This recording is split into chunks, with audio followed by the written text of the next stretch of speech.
Fighting games have been coming out consistently since the 90s, with massive franchises coming out of the genres including Street Fighter, Tekken, and Mortal Kombat. But even if the games are 3D, 2D, maybe even 2.5D, the genre still has a hold on the gaming community for almost 30 plus years now. Now, this Iceberg was posted by NDS Silva on the Fighters subreddit, so massive thank you to them, since I know I couldn't make anything similar to this. A very quick explanation on the Iceberg genre. Really quickly, an iceberg categorizes information by surface level stuff, like most people know, like, oh, Ken, versus obscure stuff that I guess like maybe 1% maybe know. This is like one of those mobile game ads, you know?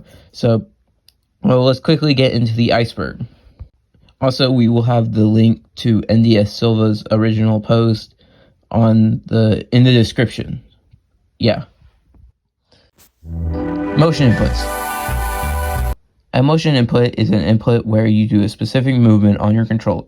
For example, forward half circle, where the bottom of your D-pad or your joystick then goes to the right of your D-pad or joystick. There's many different variations of motion inputs, including Z inputs, backward half circles, and 720s. The many editions of Street Fighter 2. Street Fighter 2, the arguably most known fighting game, has had many editions over the years, starting with Street Fighter 2 The World Warriors in 1991, and ending as of 2023 with the final challengers in 2017. And now I must read every version. Street Fighter 2 The World Warriors, Street Fighter 2 Champion Edition, Street Fighter 2 Hyper Fighting, Super Street Fighter 2 The New Challengers, Super Street Fighter 2 Turbos, Hyper Street Fighter 2 Anniversary Edition, Super Street Fighter 2 HD Edition, and Ultra Street Fighter 2 The Final Challengers. The reason this was for patching and stuff, and because, you know, like every 3 months Strive to get Strive gets a new character, you know.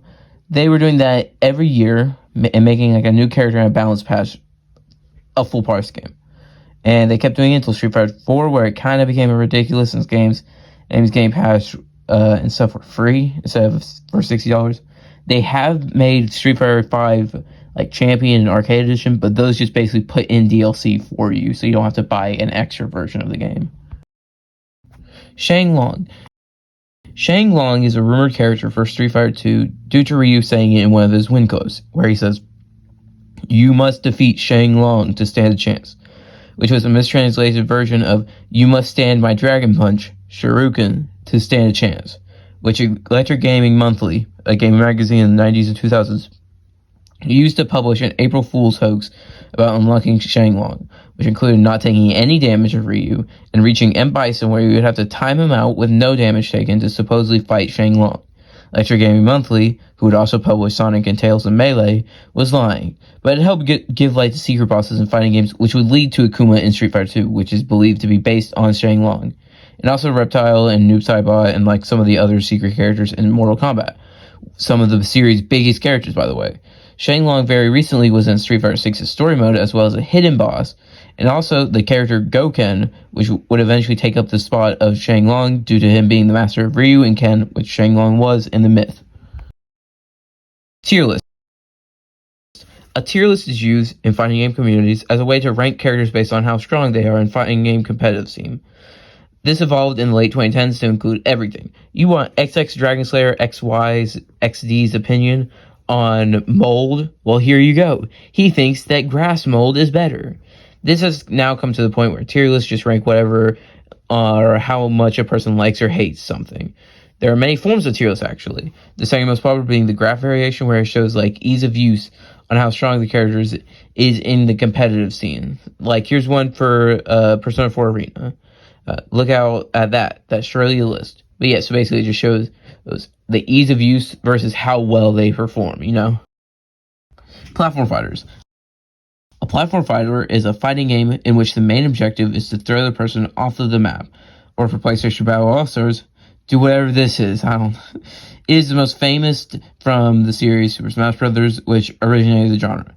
It's most popular with crossover fighters, since it usually doesn't have motion control, so the ease of play requirement is way lower, like in games like Multiverses and Nickelodeon All-Star Brawl. Now, I'm not saying that these games are easy. Some of these games can just get wild, but you can still see there is a better ease of use with these games versus like Street Fighter 6. But these games still are hard to play, so like, clone characters. Fighting games have huge rosters, like look at Smash Ultimate, where they have almost 100 characters in a single game. But rosters require a lot of work to make. So why not just add in a character that, for say, is the same as another character with very tiny differences to make it different enough? The most famous clone character is Ken in Street Fighter, who has changed nowadays, but at the beginning, Ken and Ryu were just the same. Nowadays is relatively shamed upon. I'm padding out a roster with clone characters since they seem as lazy to most, but most of these original clone characters haven't changed drastically. Like look at Akuma, who's almost... So I think that Akuma is probably like a bad example to include here. Just keep using Ken as the example, because I think Akuma had very different things in Street Fighter 2 and was not a clone character originally, and was almost never a clone character at all. Originally a direct copy of Ryu, but is now evil, and now he's one of the most popular characters in the series. Even being featured instead of Ryu in some crossovers, but also having a completely different playstyle than Ryu nowadays. Ermac. A rumored character in the original Mortal Kombat due to an error macro code, which was shortened to Ermac for simplicity, which then in Mortal Kombat 2, having some other secret characters like Jade saying, Ermac who? Would make his first appearance in Ultimate Mortal Kombat 3, basically being Wizard Sub-Zero. Nowadays, being this would transform into his most recent appearance, to rivals where he looks like some guy, stone guy, instead of Sub-Zero. It's interesting how Mortal Kombat embraced in the fighting in its early years with stuff nowadays like this. It's fairly common to have fighting other games with secret characters multi-million-dollar budgets who's never intended to exist, but now 30 years later, but these games show that money for production value is not needed to make some fighting game giants. Joker wields a gun. The rivalry/friendship of SNK and Capcom. SNK owns such games as King of Fighters and Samurai Showdown, and Capcom, who owns Street Fighter and nothing else according to them, have an interesting relationship throughout the years, with one of the lead designers of Street Fighter working on KOF in the early years. We're making the company who makes Rumblefish and the Dragon Ball Xenoverse series nowadays. SNK and Capcom have crossover way before the Capcom vs. SNK series of games had come out, with Dan Hibiki being a nod to SNK series Art of Fighting due to being very similar with some of their designs to Capcom Street Fighter. Then, years later, the games series of Capcom vs. SNK came out, which is supposed to be one of the best fighting games ever with a sequel. King of Fighters is a SNK crossover. Before crossovers were cool with Smash, MVC, and Nickelodeon All-Star Brawl, SNK was already cooking. KOF, or the King of Fighters series, is a massive crossover between a ton of original titles, which were all eventually overshadowed except for Samurai Showdown.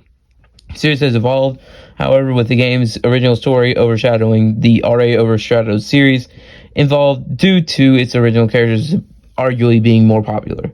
Which did you know before? That Athena was a KOF character, or that Athena was a Psycho Soldier character? Who knows? Fatality. Fatality is a text in the sound clip seen after the ending of a Mortal Kombat match, which is arguably the most famous thing from the game. Take a drink after say arguably, and you'll be dead. This landed the game in hot water, eventually forming the ESRB with Night Trap as well. Cheat bosses. The boss character is a staple of fighting games since Street Fighter 2's, and Bison, and later Akuma to Rugal, and Omega Rugal, and KOF, and Shang Tsung, and Shao Kahn in Mortal Kombat. But something with all these bosses is that their AI is very hard to beat. This was done to make arcades money, which worked, but nowadays it's shameful to have bosses that can read your inputs and counter everything that you do. Most of these bosses, however, have a glitch that can beat them fairly easily. Combo Breaker. Combo Breaker is the most famous thing from Killer Instinct, with the sound coming after you do a certain thing, which is different in each game. For example, in Killer Instinct 2013, the reboot and entry of this game series, you do it after doing a punch and a kick of equal power when you're in a combo.